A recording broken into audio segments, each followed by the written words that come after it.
guess he was being. Yeah, but he still escalated that. Oh, totally.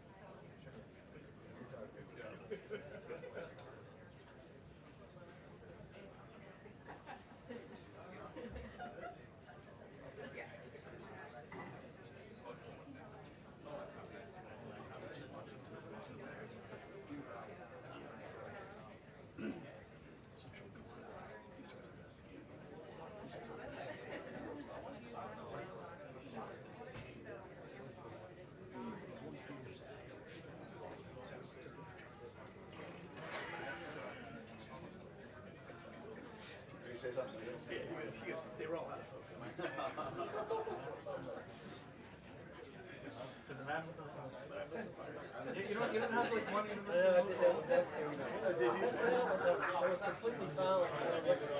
Yeah, well, your phone else got 45. But it was great. My face was hanging there. I got a video. Honestly, that's the best. That's the best way. Yeah, exactly.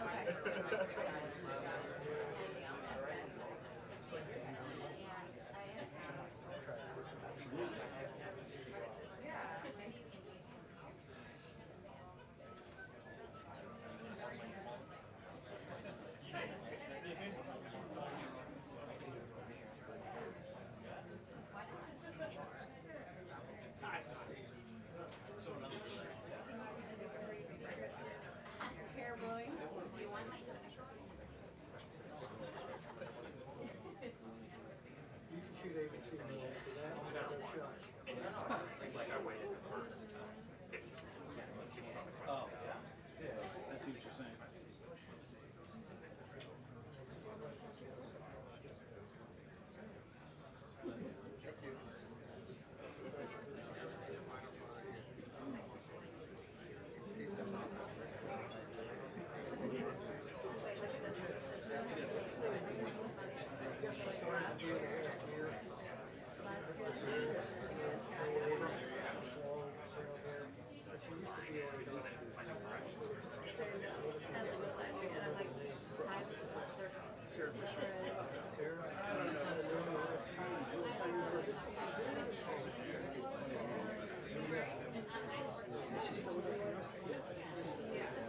Oh, she just walked by.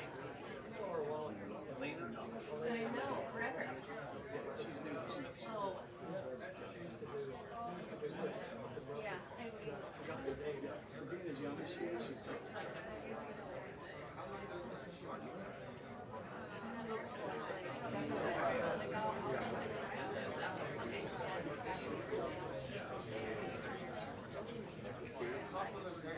And now you're not.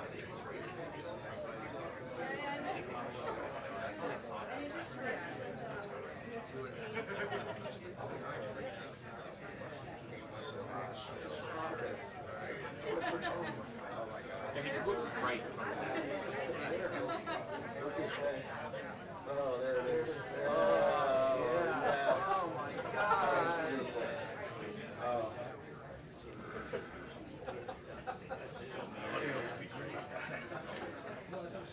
His fault is so handsome. Can we post that to your fan page? Complaining to your each individual DOP. Are you gonna ask a question? Getting email. Will you ask a question?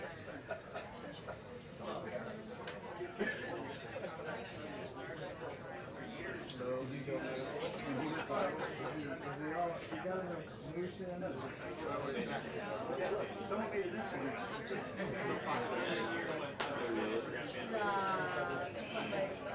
So far, the only people following It's just us. usually they'll say, The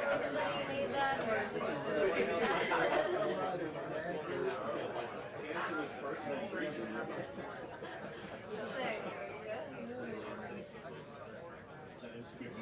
You saw one of us. What?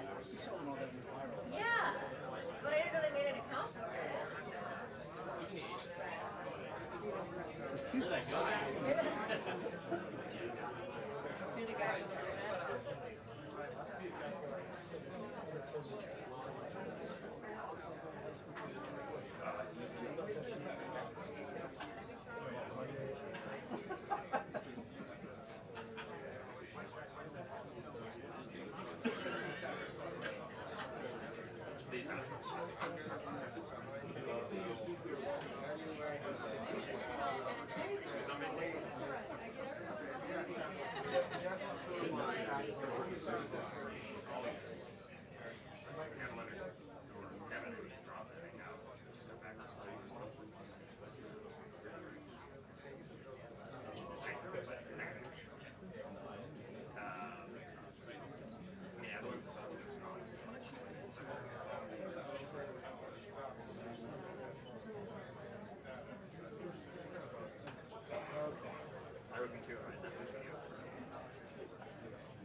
He does like it does get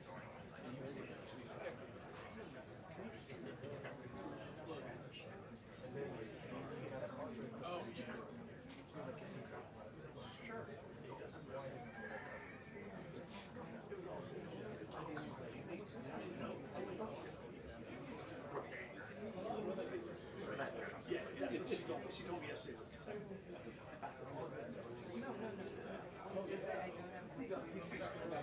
alive now. Yeah.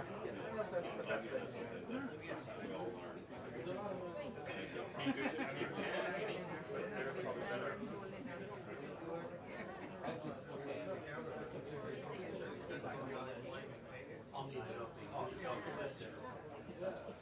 You're okay?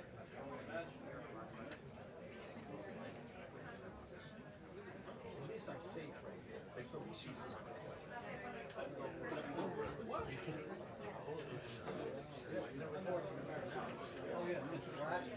That makes sense.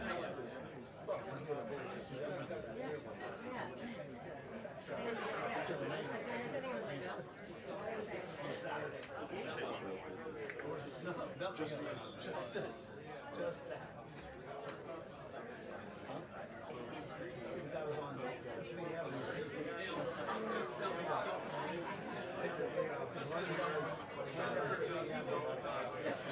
yeah, like when I were like, so if we're here, I was here, and I made it seem even worse. They ran and said, I didn't even know that. Was it a crank? they're right behind mine. It's bulletproof. It's this one. Yeah, wow. Okay, where did I get the more? Was it just very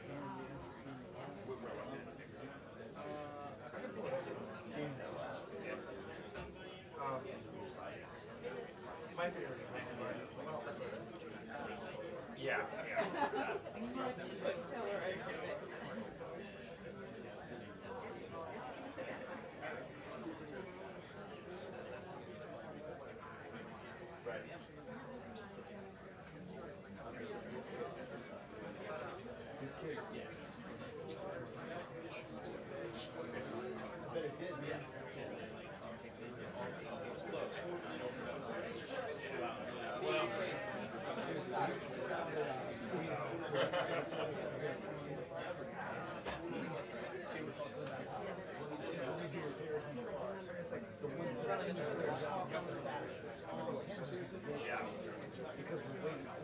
But you need one here in my old sport, so it's My favorite thing is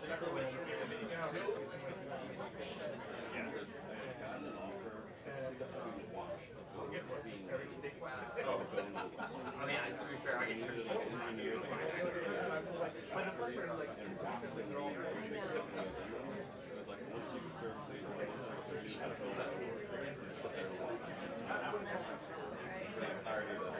wow.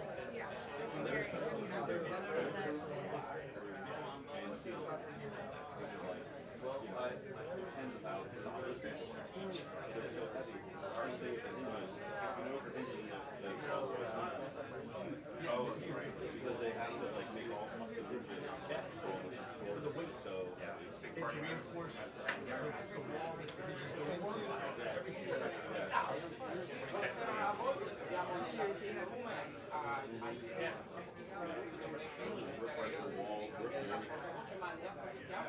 Per darvi alcuni aggiornamenti. Intanto il commissario europeo Sefcovic si trova qui a Washington da alcuni giorni appunto per trovare una soluzione dei dazi. Trump per lui la cosa è già al 30%, però ci possono essere delle aperture, per esempio non chiede che l'Europa compri più energia, più gas liquido, ma anche per esempio che diminuisca e renda più facile la vita delle grandi tecnologie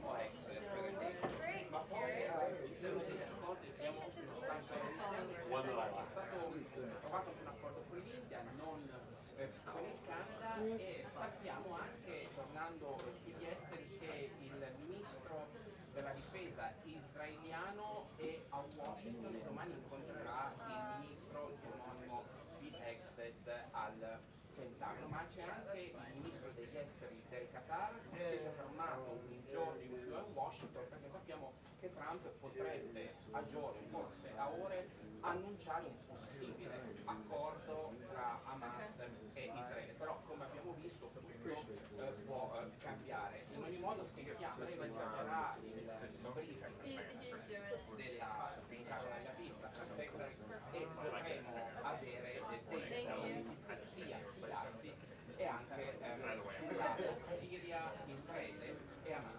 Vi aggiorneremo nel corso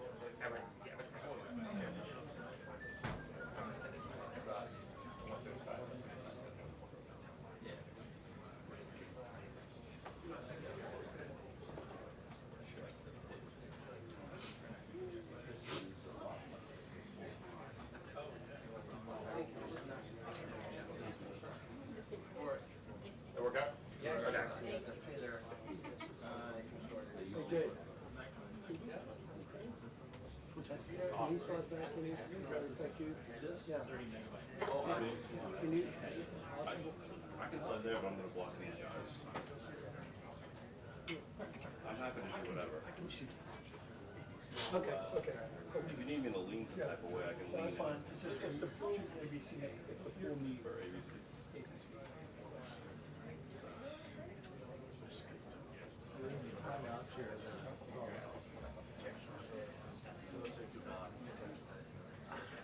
It takes a team effort. I know. To have you like, Just to get your shot. don't I? I appreciate it. First time actually doing one.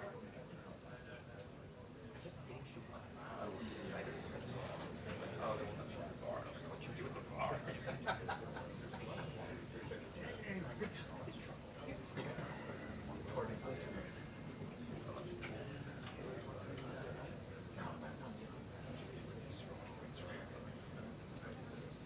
Right.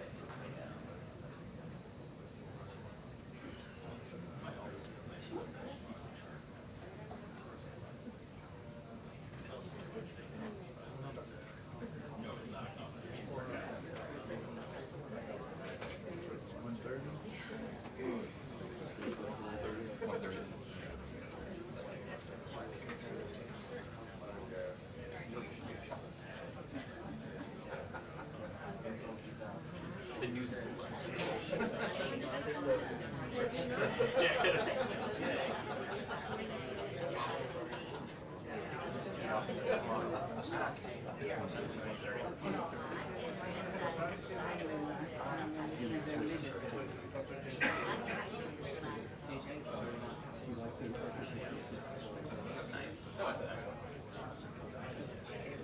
That was not intentional.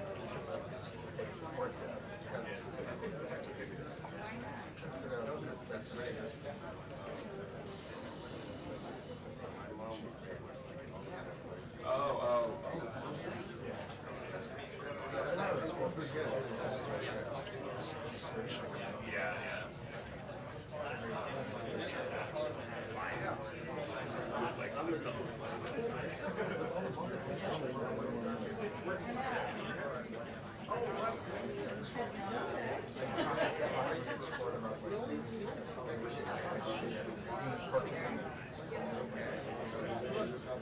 Set it down.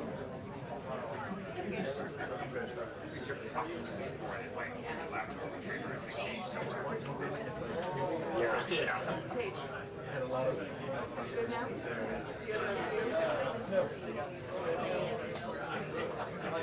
Don't block the still. Jay's coming in. Did you see my next?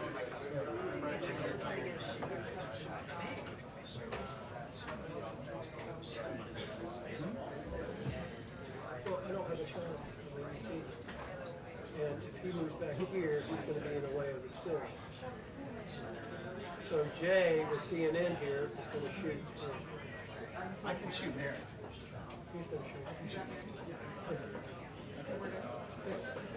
That's what I'm leaning like this. If I'm trying to get to her, if I'm Sure. sitting right here. Yeah, I mean, that helps me, for sure. And when she, if they get after it, Yeah. that'd be great. Thank you. Thanks. Appreciate it.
like personal accounts. So like if I take it like 60% for income, which is one of those things like I did next couple months. But it tends to we like very careful. Like just like over no, so it's pretty it's almost always like 50% all that's non-recurring expenses. But we do our percentages like right now. That way. Yeah.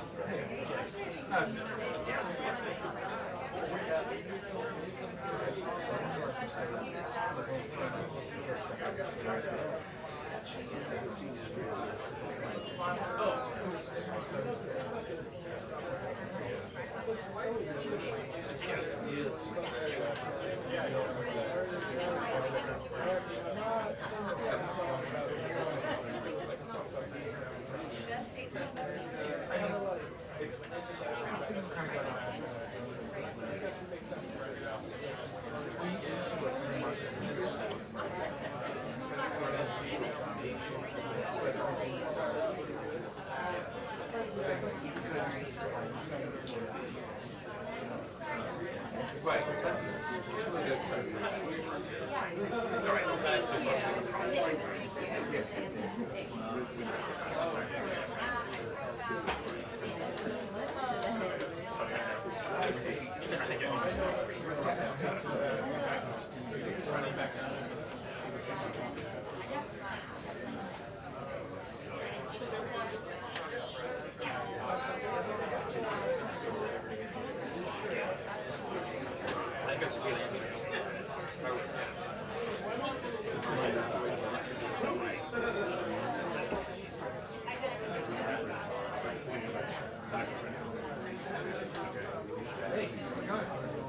Doing great. See who I'm sitting next to? I mean, I saw you. That's all that matters. Yeah. I stick out like a sore thumb sitting next to you. Our next weekend, yeah, your turn to shine. Yeah, it's gonna be fun. You said logos. It's really stuff. The people want to know. Show them to her.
I am. I hope so.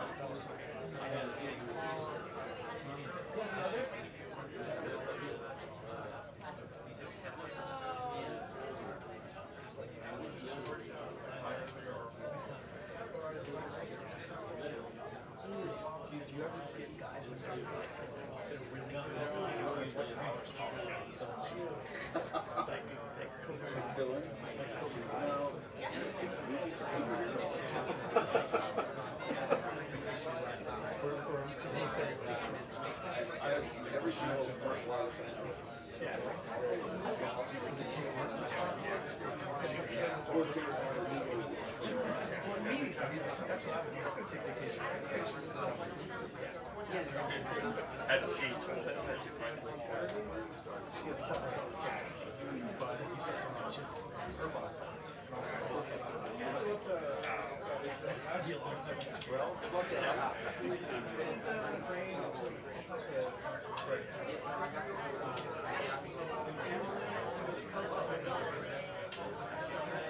Sometimes it's kind of plays real fast. Feels like they're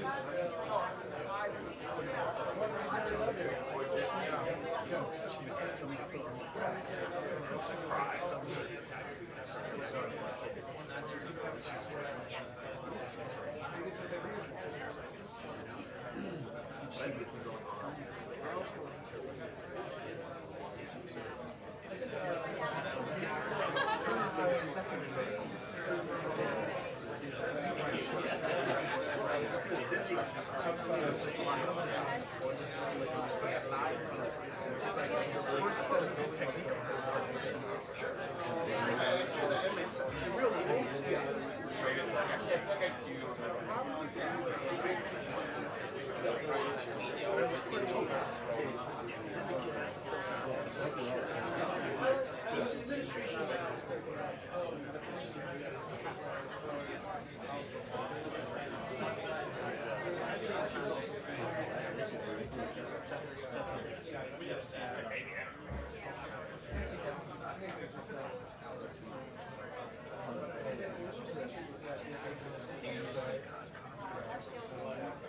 Well,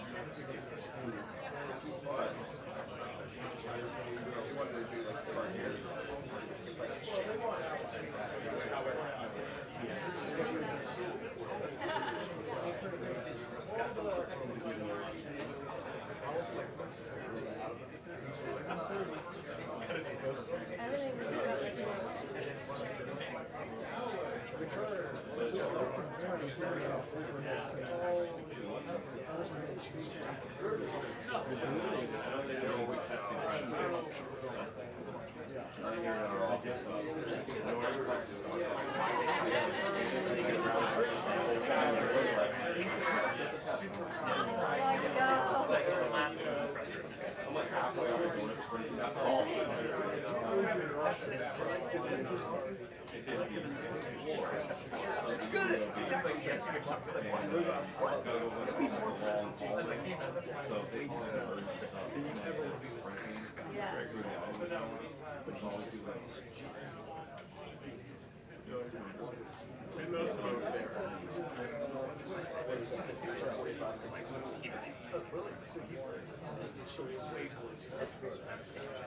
I think he's got the regulations.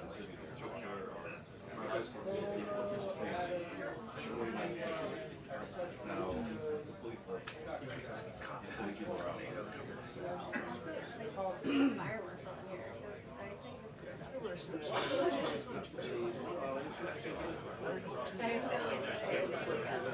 we make the Some days I'm like,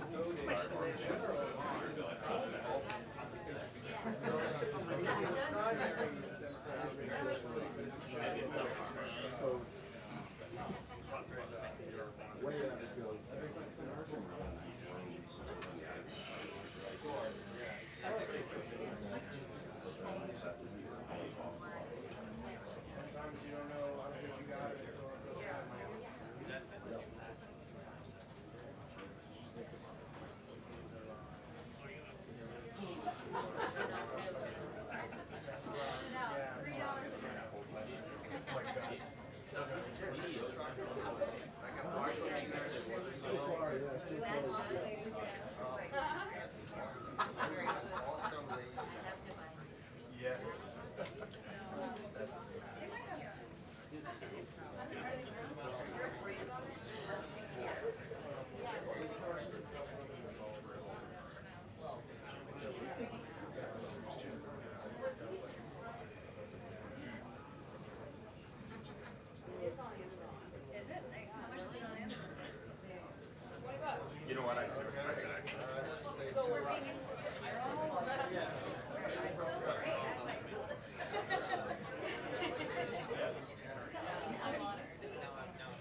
almost crazy enough for me to get out of bed and go figure out that next one. Bill apparently just barely runs well. He's got a good feel. Yeah.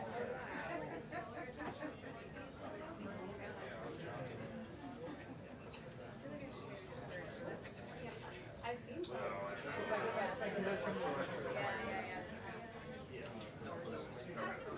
Get a nice one from Sometimes it's good to be in sync. the real question is if I can over, I try to get 2 for nice. I feel like you got it, but maybe 2 for 1. Doing it one end. Yeah, but if you don't go for 2 and other people get 2 or 3, you feel like a dummy. Like, everyone's going for 2 and like, you only get 1. Those are not so good. You gotta just keep going.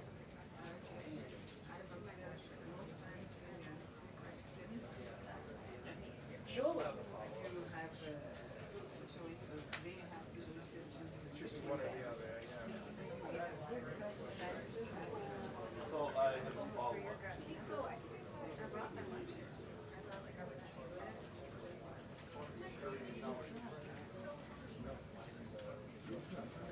as we all should be right now.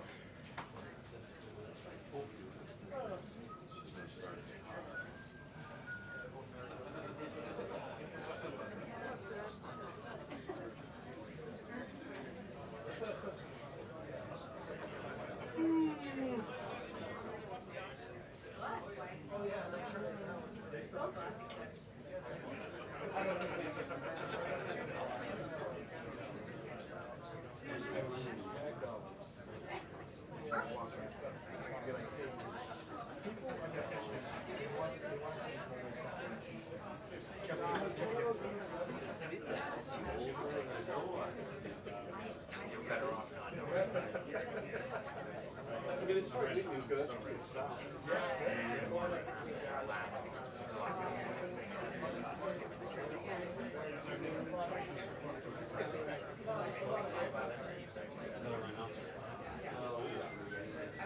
Very weird. So you're saying I should like know where shit to go. Yeah, yeah. They're gonna be looking at you. Still actually, something like a good time.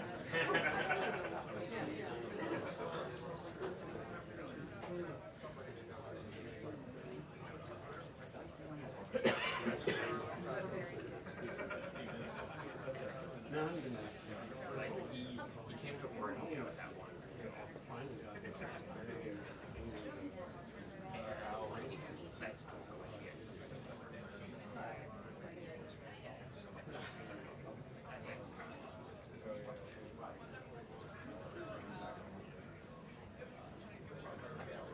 Right? Like so.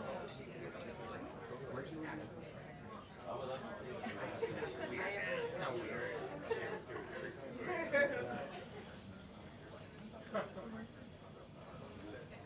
I didn't realize Anna.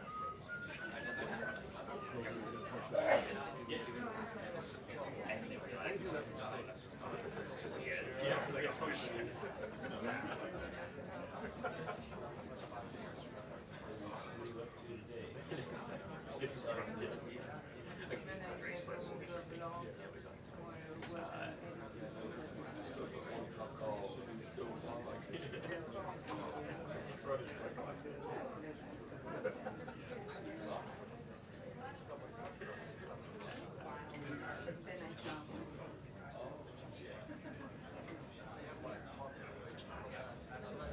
Can't wait to travel back to Israel.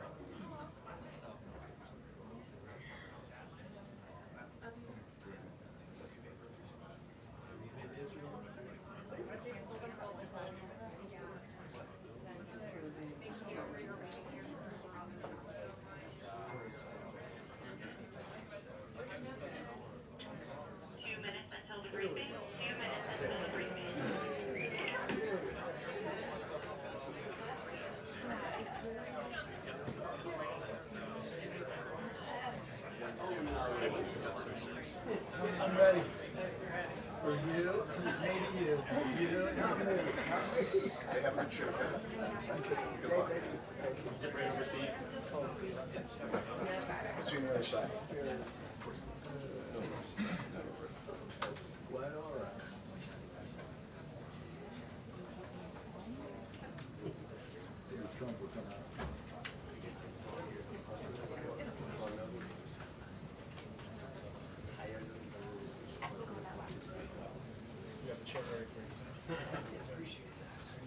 Good, how you doing?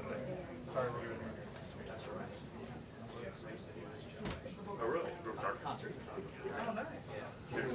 That's a big one. What's that? If they shoot anybody cool?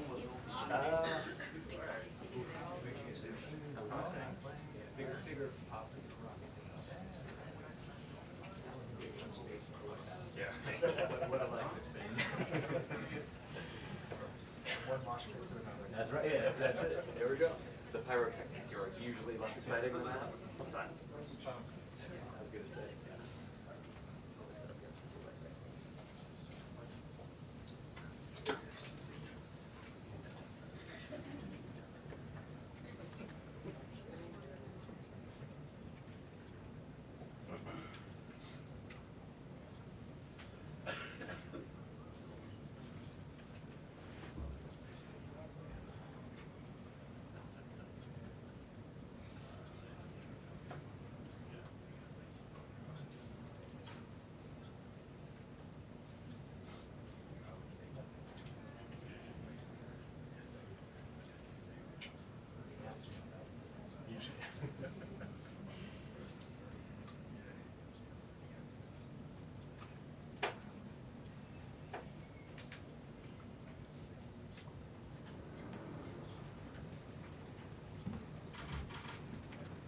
Good afternoon, everyone. I apologize for our tardiness. I was with the president.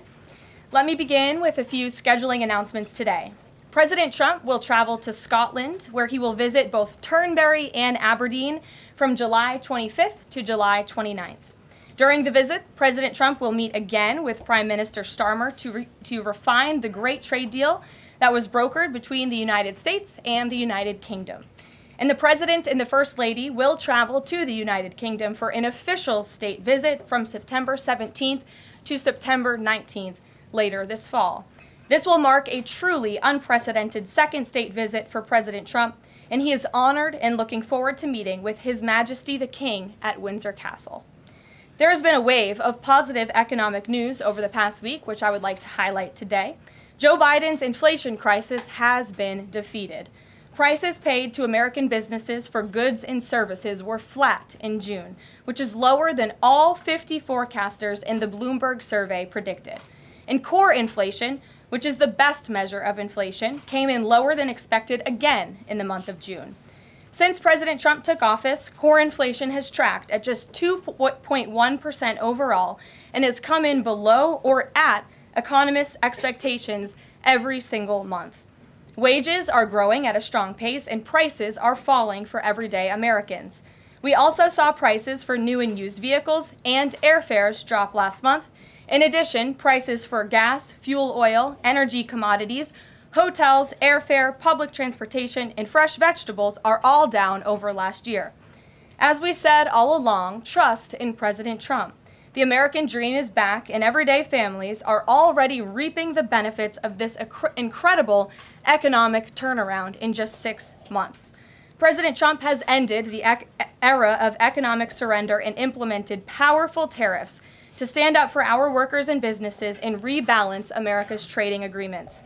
Despite all of the doom casting from the so-called experts claiming that these tariffs would be the end of the world as we know it, the opposite has occurred. Tariffs are not inflationary, as President Trump has said all along. In reality, tariffs are a source of massive revenue. We're seeing trillions of dollars in private investment pour into our country right now because the companies around this world want to make their products right here with American labor and not have to pay any tariffs at all. Customs and tariff revenue has already totaled more than $113 billion since President Trump entered office, helping to lead a budget surplus in June for the first time in nearly a decade. We are truly entering a golden age as a result of these pro-growth and America First trade policies. On another matter, yesterday in the East Room, the president was proud to sign the Halt All Lethal Trafficking of Fentanyl Act into law, surrounded by angel families, to help finally end the devastating fentanyl crisis that has ravaged millions of Americans. Under the Halt Fentanyl Act, anyone who possesses, imports, distributes, or manufactures any illicit fentanyl-related substances will be subject to criminal prosecution in the same manner as any other Schedule I controlled substance. This legislation will close the loopholes that criminals use to skirt around the law and make it easier for law enforcement to prosecute vicious traffickers who peddle poison in our communities. President Trump has always made tackling the drug crisis a top priority, and this important bipartisan legislation further follows through on that commitment. The complete and total success at our southern border that many in the media in this room continue to ignore is another example of the president keeping his word to families who have lost loved ones due to fentanyl, and it's another win for the American people. Customs and Border Protection just released the final operationalized stats for the month of June, and I must highlight some of these incredible numbers. There were only 6,072 Southwest apprehensions in June, 15% lower than the previous record that this president set in the month of March. To put that in perspective, the Biden administration routinely saw the same number of encounters in a single day, and on many days, that number was more than 10,000 apprehensions at the Southwest border. There were also 0 illegal aliens released along the Southwest border for the second consecutive month in a row. President Trump promised to end the illegal alien invasion, and he has delivered on that promise to the American people in record time. With the border sealed, deportations are ramping up. This past weekend, our brave ICE agents were arresting violent criminal illegal aliens all across the country. ICE Atlanta arrested an illegal alien from Mexico, convicted of attempted rape of a child in North Carolina. ICE Baltimore arrested an illegal alien from Guatemala who was previously convicted for sexual abuse of a minor in Maryland. ICE Houston arrested a criminal illegal alien from Mexico whose previous conviction includes aggravated sexual assault of a child in Texas. ICE Salt Lake City arrested a 32-year-old illegal criminal alien from Mexico who was previously convicted for child abuse and injury. ICE criminal illegal alien from El Salvador convicted in Maryland for possession of child pornography. And ICE San Antonio arrested a criminal illegal alien from Mexico convicted of aggravated sexual assault in Texas. The men and women of ICE are heroes. They are putting their lives on the line every day to get the worst of the worst, these types of criminals, out of our communities and out of our country. And the president continues to strongly have the backs of all ICE agents who are doing their jobs to keep all of us, including everyone in this room, safe. The facility, one second. In other news, following President Trump's bold executive actions protecting American children from irreversible chemical and surgical mutilation, the largest provider of these barbaric practices will now be closing its doors. The facility in Los Angeles, California, is just the latest facility downsizing or eliminating their irreversible and harmful services that feed into the lie that you can somehow change a child's sex. The Biden administration peddled dangerous policies that defied medical science in favor of radical transgender ideology. But President Trump has put an end to that to ensure America's children's innocence is protected and our children can lead healthy and productive lives. Finally, last night, Senate Republicans passed President Trump's $9 billion rescissions package. This will help restore fiscal sanity in our country by rescinding billions in wasteful foreign aid and finally ending taxpayer funding for PBS and NPR, two media organizations that have ridiculously used federal dollars to push a partisan left-wing agenda for many years. The House should pass this rescissions package immediately and send it to the president's desk for signature. On another note, I know that many in the media have been speculating about bruising on the president's hand and also swelling in the president's legs. So in the effort of transparency, the president wanted me to share a note from his physician with all of you today. In recent weeks, President Trump noted mild swelling in his lower legs. In keeping with routine medical care and out of an abundance of caution, this concern was thoroughly evaluated by the White House medical unit. The president underwent a comprehensive examination, including diagnostic vascular studies. Bilateral lower extremity venous Doppler ultrasounds were performed and revealed chronic venous insufficiency, a benign and common condition, particularly in individuals over the age of 70. Importantly, there was no evidence of deep vein thrombosis or arterial disease. Laboratory testing included a complete blood count, comprehensive metabolic panel, coagulation profile, D-dimer, B-type natriuretic peptide, and cardiac biomarkers. All results were within normal limits. An echocardiogram was also performed and confirmed normal cardiac structure and function. No signs of heart failure, renal impairment, or systemic illness were identified. Additionally, recent photos of the president have shown minor bruising on the back of his hand.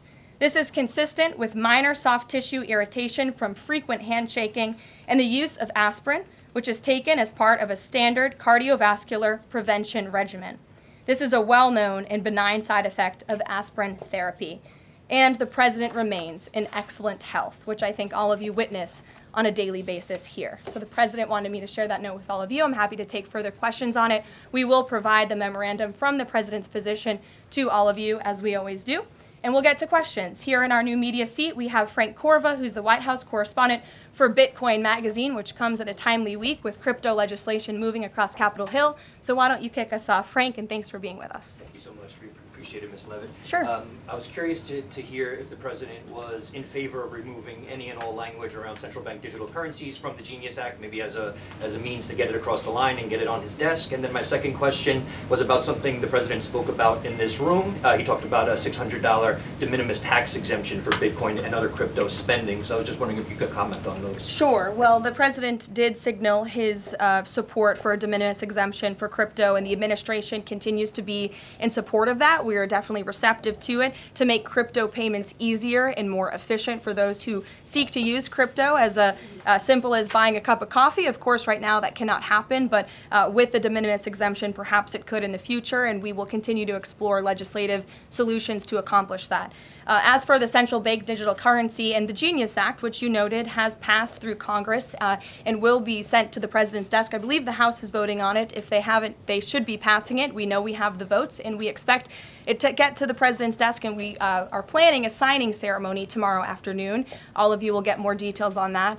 This piece of legislation is going to make America the crypto capital of the world, and that's what the president promised. As for a central bank digital currency, the president opposes that.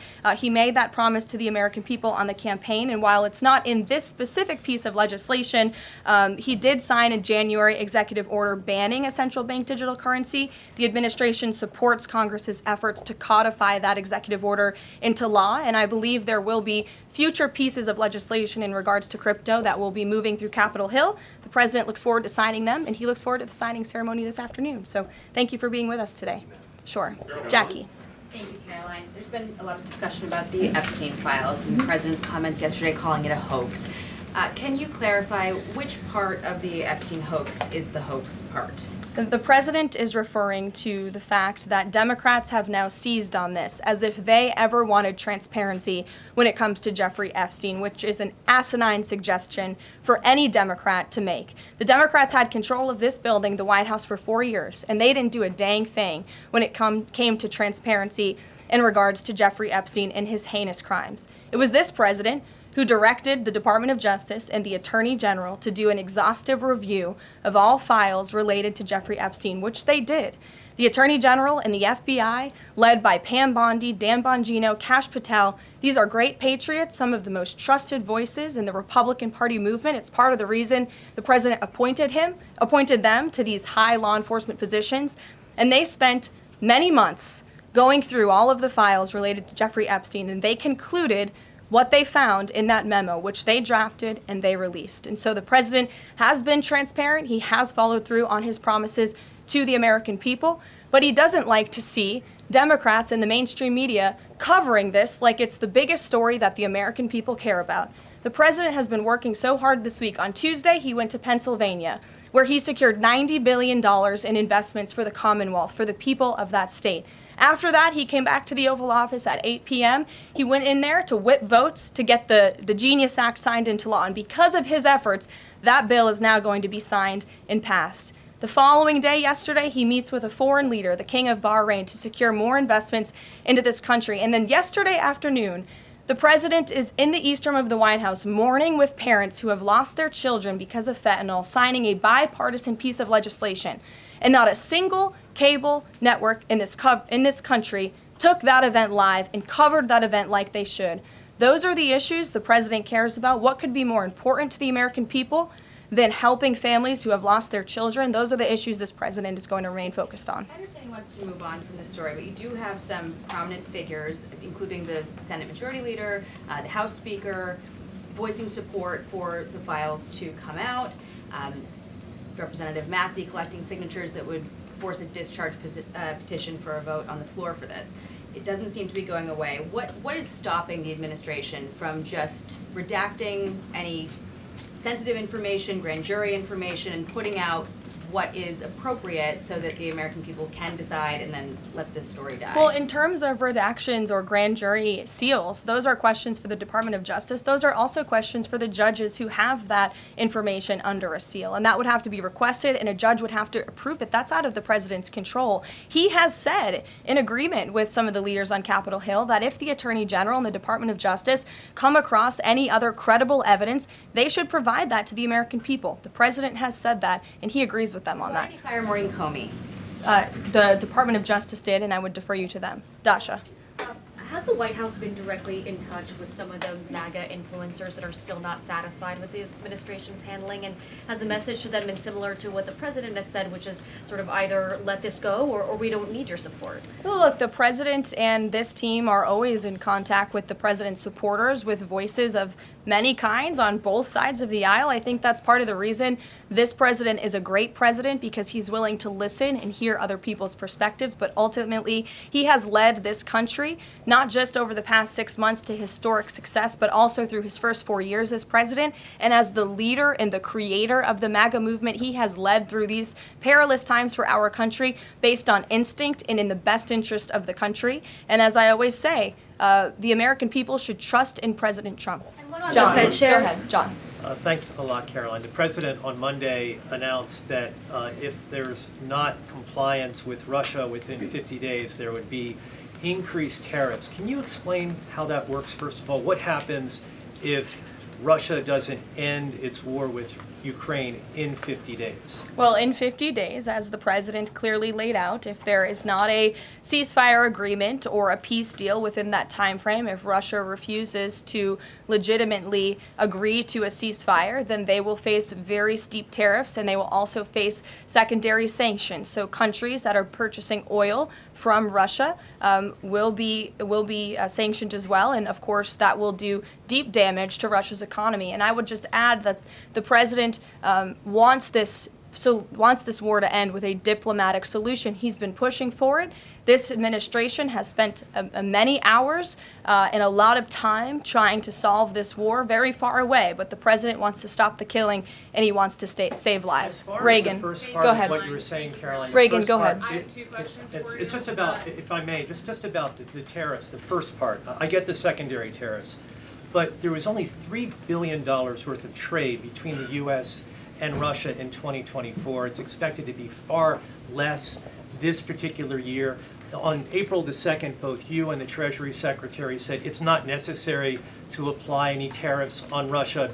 You said that because of the lack of trade, it precludes, that was the word you used, any need for tariffs. Why now, and why do you think that that would make them cave and come to some sort of peace agreement as it relates to Ukraine?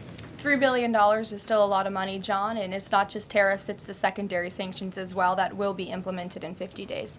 Reagan. Thanks, Caroline. I have 2 questions for you. Sure. First on Congress. Congresswoman Salazar introduced legislation that would give some illegal immigrants in the country a path to citizenship. 10 Republicans signed on to what she's calling the Dignity Act. I'm curious what the White House's position is on the legislation and if the president would veto this bill if it made it to his desk. From my understanding, the White House nor the president has actually read through this legislation. We've been focused on, of course, the One Big Beautiful Bill, which passed, which is another historic accomplishment of this president in record time. The Genius Act this week, the rescissions package, that's been the focus of the White House. But the president has made it very clear he will not support amnesty for illegal aliens in any way.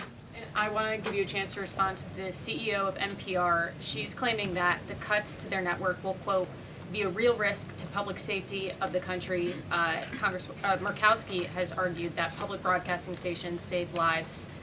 Could you respond to these concerns? The NPR CEO said cutting NPR will be a risk to public safety. I am not sure how NPR helps the public safety of our country, but I do know that NPR, unfortunately, has become really just a propaganda voice for the left. Just a few examples for you. In 2020, NPR refused to cover the Hunter Biden laptop scandal in the run-up to the election. They said their assertions don't amount to much, writing they did not want to waste the listeners' and readers' time on stories that are just pure distractions. That does not sound like an unbiased opinion. That sounds like a partisan opinion to me. And this is a taxpayer-funded organization. In 2018, that same CEO that you're talking about called the president in the Oval Office, who nearly 80 million Americans elected, she called him racist, shared a photo of herself wearing a Biden for President campaign hat, serves on the board of a Soros-funded activist group.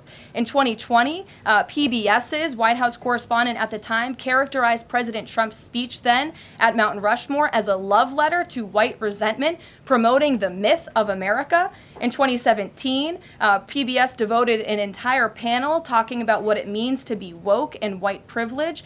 In 2023, PBS's Washington Week Roundtable covered up Joe Biden's clear mental divide. That's actually quite the clip. I would encourage all of you to look at it. These are not honest news organizations.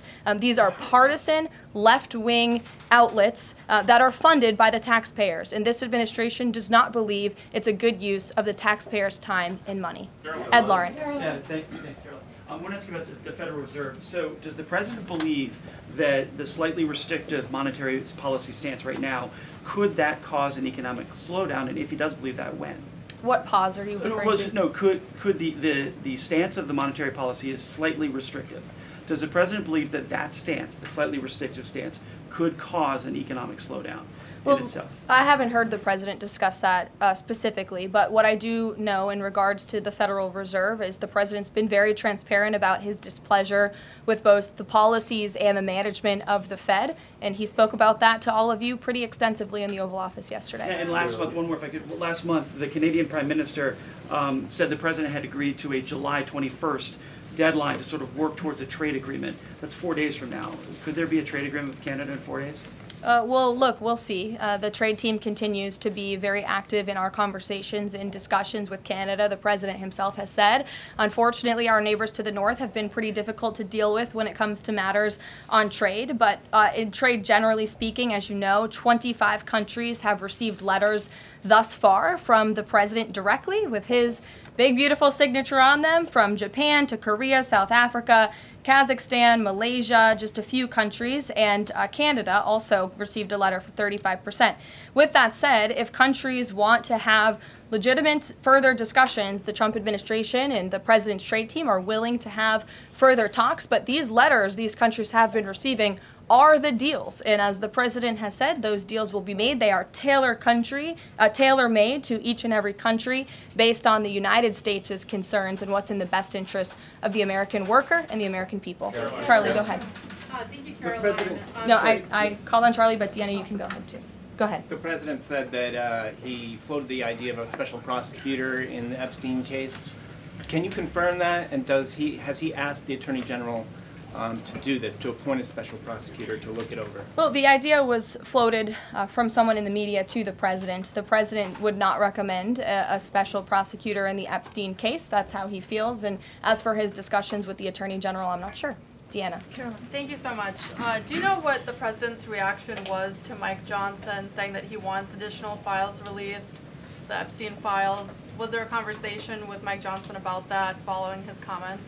I won't discuss the president's private conversations with the Speaker of the House, but as I answered to Jackie's question earlier, the president has said if the Attorney General and the Department of Justice and the FBI have any more credible evidence in regards to Jeffrey Epstein's crimes, they should put that forward. He has called on them to do that. Sure. Thank you, Caroline. With a few days. I'll go to all of you, starting with the lady in the blue. Go ahead. With a few days to the August 9th deadline, how are the negotiations with Europe going? There's some sticking points.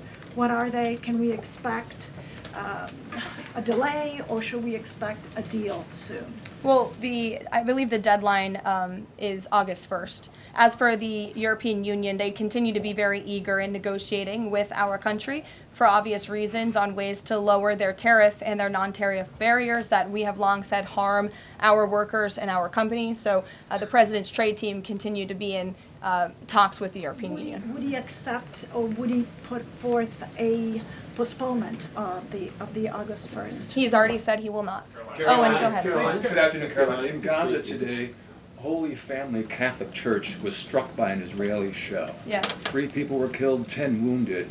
What is the president's reaction to that church coming under fire? It was not a positive reaction. He called Prime Minister Netanyahu this morning to address the strikes on that church in Gaza, and I understand the Prime Minister agreed to put out a statement. It was a mistake by the Israelis to hit that Catholic church. That's what the Prime Minister relayed to the President, and you should look at the Prime Minister's statement that will be coming out. Steve, go ahead. Back to your letter that you read at the beginning. Sure. The President, you said mild swelling in his legs. Is it causing him any discomfort? How are you treating it? Nope. No discomfort from the president at all, and you probably all see that on a day-to-day basis. He's working around the clock. As for the treatments, I can defer to the president's physician, and we'll get you this letter. I think it will answer all your questions. There are reports that a Chinese-born banker who works in Atlanta for Wells Fargo is being prevented from leaving China. Has the president, is he going to bring this up with President Xi? Are you aware of the case? I'm not aware of the case, but I'm sure our National Security Council team is. Steve will get you some answers on that. Caroline. Thank you, Caroline. 2 questions. So the first is that President Trump said that the Attorney General only gave him a brief overview of what was in these Epstein files. Does he have knowledge or an understanding of what is in the files related to Epstein that have not been released? Not to my knowledge, and that's a question for the Attorney General, as I said, and the President has told the Attorney General if they have any more credible evidence, they should release it. Is that evidence, would she have to run that by the President before she released it? I don't think so. He said if she has any more credible evidence, she should release it. You're on. Go ahead. Thank you. Go ahead, yes. Great. Thank you, Caroline. 2 questions. One, today... And you can go ahead, Andrew. Don't worry.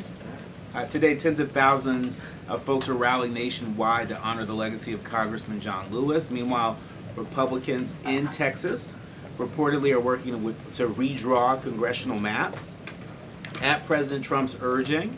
How is President Trump reconciling his call to action for Texas Republicans with the legacy of Representative John Lewis? I'm not quite sure how the two things are related. I think the president would agree that John Lewis served our country for many, many years. It has nothing to do with the redistricting efforts that are currently underway by Texas Republicans to add seats to their legislature. They have the right to do that. The president spoke to the congressmen and women who serve the great state of Texas about it, but it's up to them and it's up to their legislature to get that approved. And Caroline, just a second question. And Go does ahead. the president support the Justice Department's request for just 1 day in jail for the officer convicted in Breonna Taylor's killing? And what message does he believe that sends to her family and to other families seeking justice in cases of police violence? I haven't talked to the president about that case. Go ahead. Just the president, when the president met the interim president of Syria a couple of months ago, he described him as a young, tough, attractive guy. After the latest clashes in Syria over the last few days, does President Trump still support Syria's interim president? The president still supports Syria's pathway to a peaceful and prosperous country, and you received an update directly from the Secretary of State on the ongoing situation between Syria and Israel. I spoke to him myself this morning to get an update, and as soon as the United States became involved in this conflict, we were able to de-escalate, deconflict. That seems to be continuing. Syria agreed to draw back their troops that were in the area where that clash was ongoing, and we continue to be very actively monitoring the situation. The president wants to see Syria become a prosperous and stable country, and by the lifting of the sanctions on Syria, he's giving them a real chance to do that, and he wants to see that through. Andrew, go ahead. So on Tuesday, the president told a very detailed story about his uncle, noted scientist John Trump, and Theodore Kaczynski, the late Unabomber. He said that Dr. Trump taught Ted Kaczynski. Ted Kaczynski was not identified as the Unabomber until 1996, 11 years after John Trump passed away. It would have been impossible for John Trump to have ever discussed the Unabomber with the president. So what was he talking about? And I have one follow-up.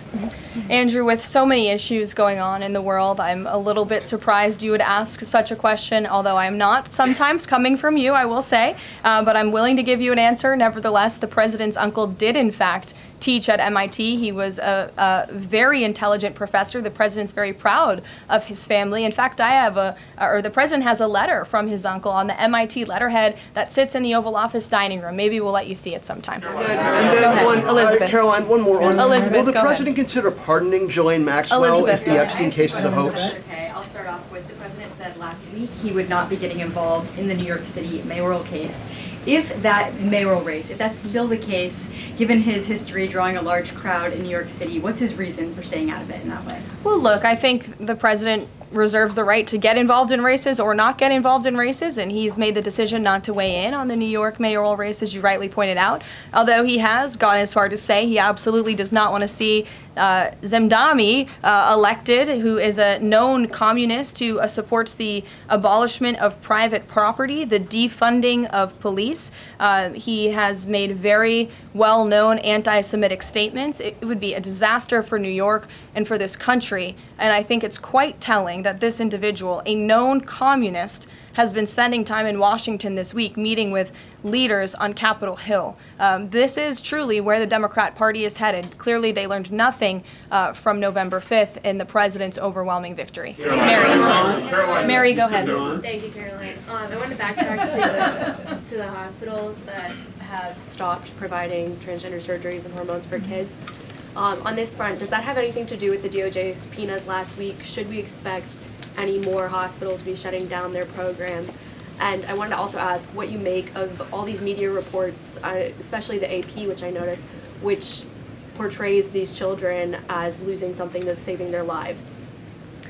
Yes, I think the president spoke a lot about this issue, which is a political issue, but also really a cultural issue that impacts children and families. He talked about it a lot on the campaign, and I think he was quite surprised by the uptick we were seeing in the embracement by the Democrat Party when it comes to the chemical castration and mutilation of young, innocent bodies. And so the president made it a very early priority to sign very strong executive orders to cut off the funding for any hospital or any medical facility in this country that provides such barbaric procedures. And as a result of that strong policy and the president's strong common sense position on this issue, we've had such an overwhelming response, which is great for children in Arizona. Phoenix Children's Hospital has stopped providing puberty blockers and hormone therapy to minors. In California, Stanford Medicine ended sex change surgeries for minors. Children's Hospital Los Angeles is closing its Center for Trans Youth Health and Development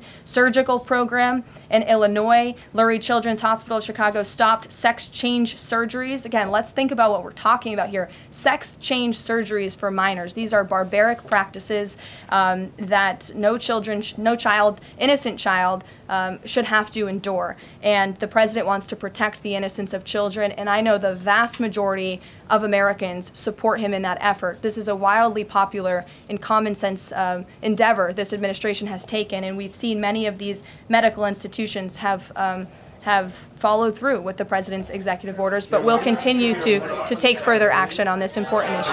Garrett. I too, if you'll indulge me. Sure. On the rescissions package, I wonder what the White House makes of this theory that it increases the odds of a shutdown. The theory is basically, why would any Democrat vote for a bipartisan spending deal with Republicans if Republicans can turn around and claw the money back the next day? Look, $9 billion worth of crap that it was in our federal funding that is now being rescinded. This is a good thing for the American people, and the American taxpayer. And I think our Office of Management and Budget Director was saying this process should be more bipartisan.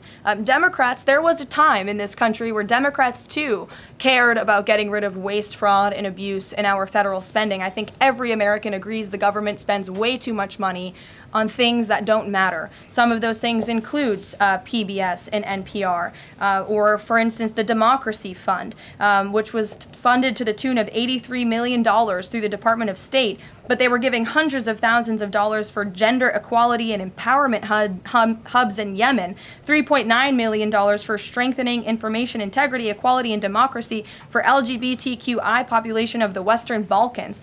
These are not good uses of the taxpayer funds, and Republicans are proud to lead that effort, and we wish more Democrats would join us in that. I wanted to follow up on the Maureen Comey question just to clarify. Did the White House have any knowledge, or did the President sign off on her firing? This was a decision that was made by the Department of Justice. There was an agreement that was made between Immigration and Customs Enforcement and the Centers for Medicaid and Medicare Services regarding access to Medicaid information for 92 million Medicaid recipients around the country. That includes health information. So how does that not violate HIPAA violations and privacy concerns, for example, of American citizens? I'm going to have to defer you to Immigration and Customs Enforcement on that. I'm unfamiliar with that agreement that they made. Thanks, Caroline. 2 questions. Russ Vought said today he's going to be looking into cost overruns in the Fed's renovation projects. Is there a deadline for him to come back with findings to the president? I don't believe there's a deadline the president has set for Russ Vought, but I think, again, this is a good use of taxpayers' time to look into this project that is millions and millions of dollars over budget. It's for a big, beautiful mansion for the federal chairman, reserve chairman, and I understand that it costs much more than it did the beautiful palace that many of you joined us at when we went overseas. So it's completely unnecessary, it's overpriced, and I think it's a good thing the administration, led by the president, is looking into it. If there ever were to find wrongdoing or fraud, would the president reconsidering firing Jerome Powell? Look, it's a hypothetical question. We'll see where it goes. The president spoke about how he feels on this matter yesterday. Sure, Thank go you ahead. so much, Caroline. So we saw Ambassador Huckabee arrive to Prime Minister Netanyahu trial to show his support. Does the president plan to impose any kind of sanctions against the Israel judicial system? I don't have any update for you on that or any announcement on that front. I don't believe so. Does the president believe that justice has been served in the Epstein case? Look, the president believes that he directed the Department of Justice to do an exhaustive and thorough review, and they did that. And they all agreed, the FBI director, the deputy FBI director, the attorney general, on the memo that they drafted and they released. Thank you, Caroline. Just a follow-up on Reagan's question. Representative Salazar's bill, it grants illegal aliens with legal status for 7-year increments. It also gives permanent path to residency for so-called dreamers. And, you know, President Trump and Labor Secretary Chavez, who previously co-sponsored a version of this bill when she was in the House, they've spoken about a work deal similar to the bill, I believe. What's the difference between a work deal and amnesty? Look, as I told Reagan, the president, the White House have not reviewed this specific piece of legislation. It's just not where our focus has been. But the president, for one, has been very clear he does not support amnesty. We'll go to, oh, look at some friends in the back. Brian, go ahead. You didn't show up early enough to get some good real estate up here. I love it. Any update on the auto pen? I know that there was the DOJ and some others were looking into the thousands of documents that were signed off just before Joe Biden left office. Any update on the auto pen? Yes. I'm not laughing at you. I'm just laughing at how far away you are, and you're going to need to get some microphones back there. On the auto pen investigation, yes. The White House counsel's office has launched their own investigation into former President Biden's usage of the auto pen.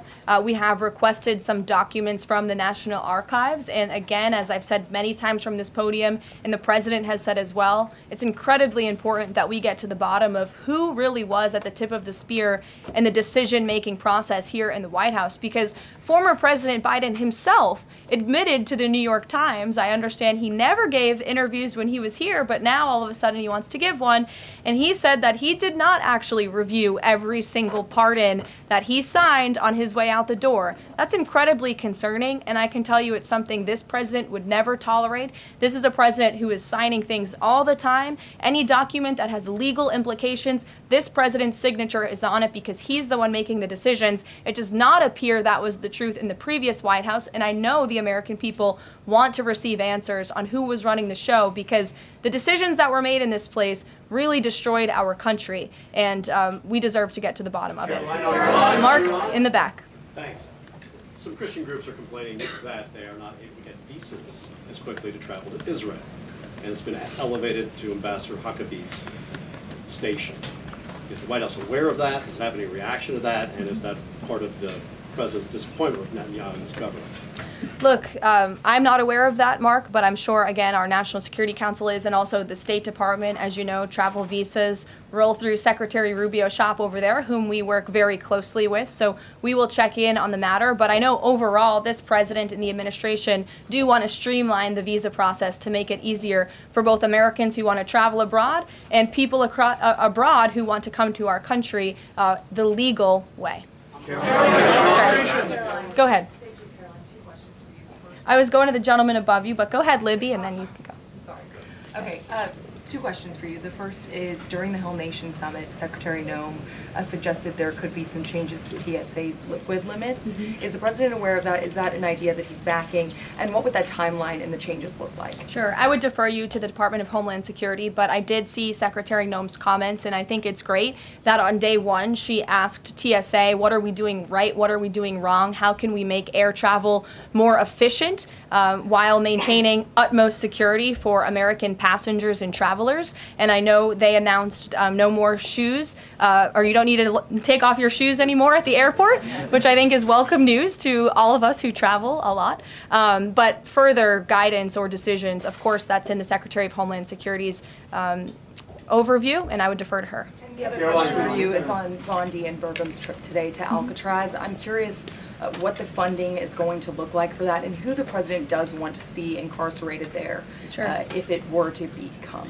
Sure. Well, this was an idea of the president. He spoke about it in May, and he directed his administration to review a reopening plan for Alcatraz if it is possible, which is why the Attorney General and the Secretary of Interior have traveled there today. They are touring the site, and if the Alcatraz prison is reopened, it would be under the purview of the Bureau of Prisons. And the Secretary of Interior also would play a big role in this as well. So they're there to review the site today, and I'm sure you'll hear more from them on it later. And just to follow up, Libby, on who the president wants to see housed in Alcatraz, the worst of the worst criminals in this country, both American criminals who convict heinous crimes, but also illegal alien criminals before deportation as well. Sure.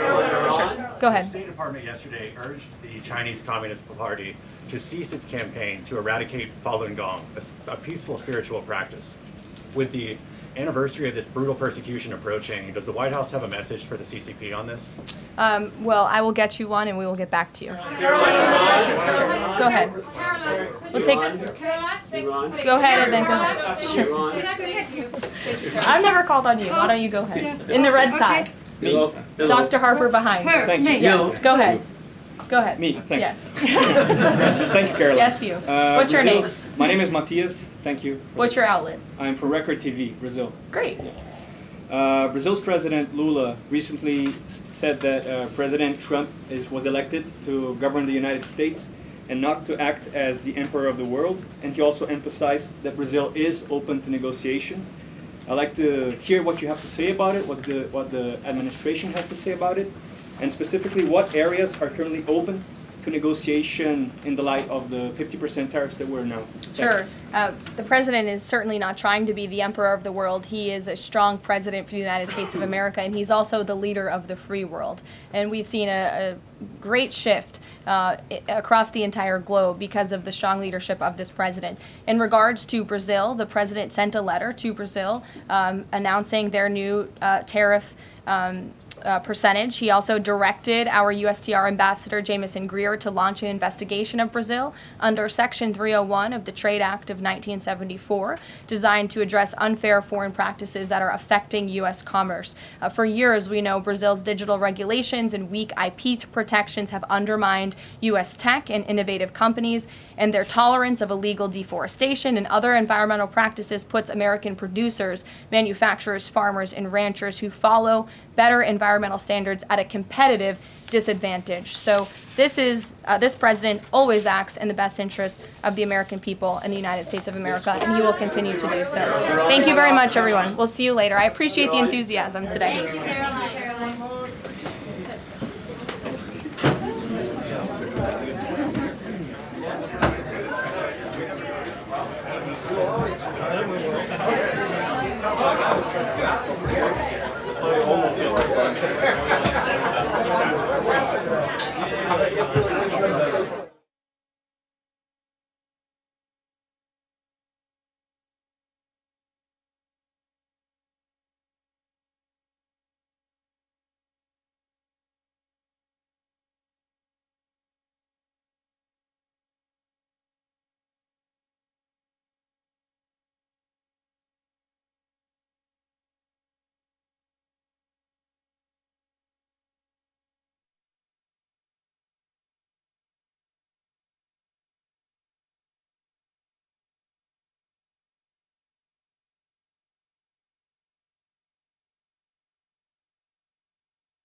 bird salad.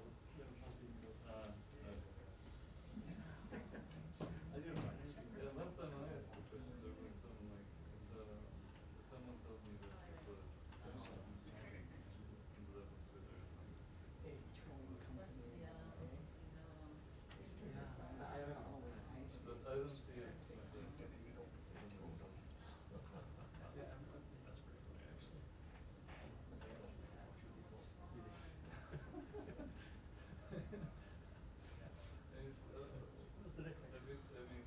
It's, I mean, it's anytime you ask a question, the president knows first, and they want to ask you can question. Just on sexual equivocation. That's what we're doing. More people find it unpopular. Just question how we got here. Well, no. That's, I'm not saying things that need to be regulated.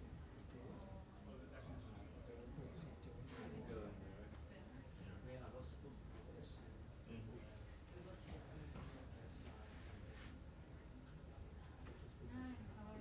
you come to us? I was there. I had a great position. I was in the same. Yeah. You are.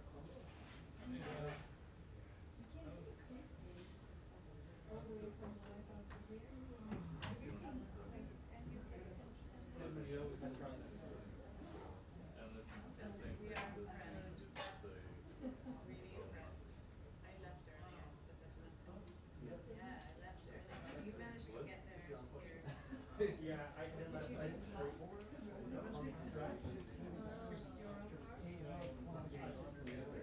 I scheduled for Uber. What?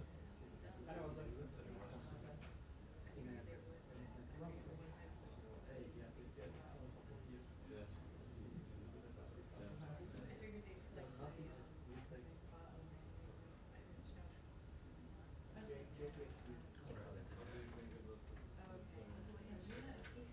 Anna I'm impressed. This is organization. Now I know who to go with.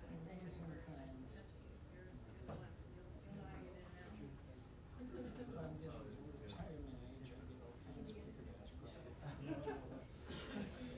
Yeah, this is I'm not seeing that. I mean, like, yeah, I think I get targeted. My dad and I have the same first and last name, so it's like they're besides the spam stuff, I get like a lot of stuff from AARP and other retirement organizations being like, hey, time to renew your whatever. yeah, yeah, that's true. But is it, they never ask him, like. I get all these because I'm turning 65 soon. I'm getting all these things from people, individuals who say, I am a Medicare broker to tell you how to get, picking which plan X, Y, Z.